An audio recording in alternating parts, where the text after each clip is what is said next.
Shalom Bapak Ibu Saudara-saudara yang dikasihi Tuhan. Kiranya damai sejahtera Allah selalu beserta kita sekarang dan selama-lamanya. Hari ini kita masih melanjutkan pembahasan firman Tuhan, masih dalam suasana retret pribadi. Bapak Ibu Saudara yang dikasihi Tuhan, kemarin kita sudah membahas 2 dari 6 hal yang akan kita bahas. Kedua hal yang sudah kita bahas kemarin, yaitu yang pertama, mengenal dan mengalami kasih Allah. Kemarin kita sudah bahas bagaimana kita mengalami kasih Allah. Yang kedua, pemisahan dari dunia.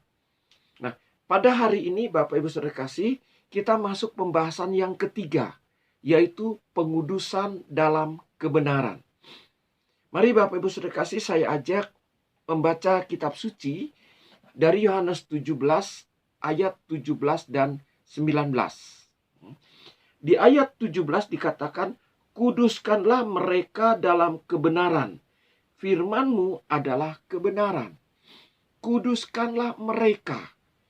Artinya apa? Kuduskanlah kita, kuduskanlah Bapak Ibu Saudara dan saya. Dalam kebenaran. Kebenaran itu adalah firman. Artinya kita dikuduskan dalam firman. Lalu yang ke-19 dikatakan, "Dan aku menguduskan diriku bagi mereka, supaya mereka pun dikuduskan dalam kebenaran."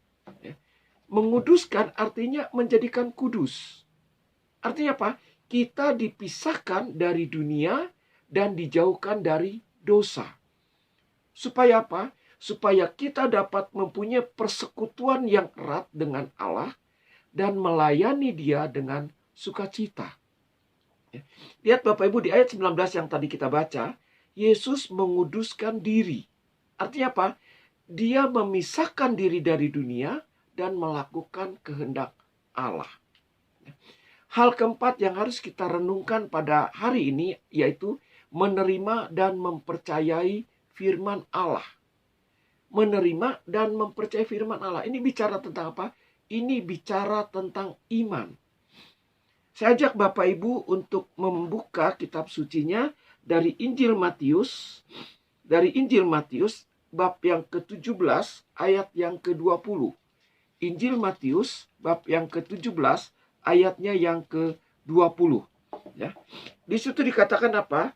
Ia berkata kepada mereka, "Karena kamu kurang percaya, sebab aku berkata kepadamu, sesungguhnya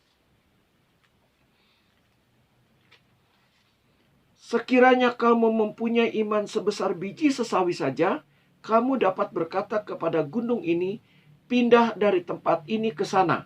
Maka gunung ini akan pindah dan tak akan ada yang mustahil bagimu." Bapak Ibu Saudara terkasih, ini bicara iman.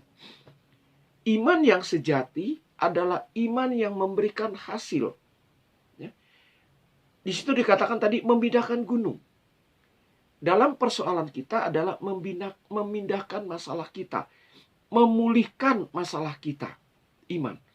Yang kedua, iman yang sejati bukanlah iman yang percaya kepada iman sebagai satu kekuatan. Jadi iman kita itu bukan percaya kepada iman itu satu kekuatan. Ya. Tetapi iman itu adalah percaya kepada Allah. Ya. Di Markus 11 ayat 22 dikatakan percaya kepada Allah.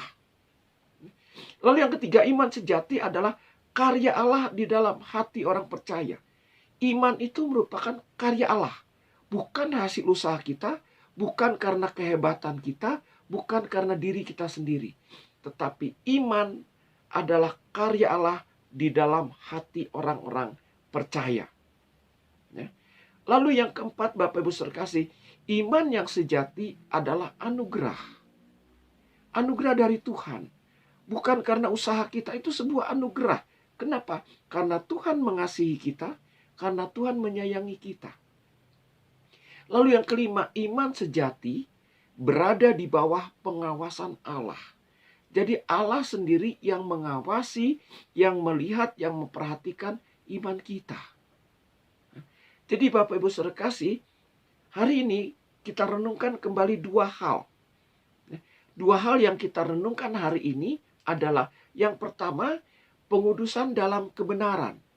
Artinya kita dipisahkan. Kita renungkan hari ini Bapak Ibu, sudahkah kita dipisahkan dari dunia?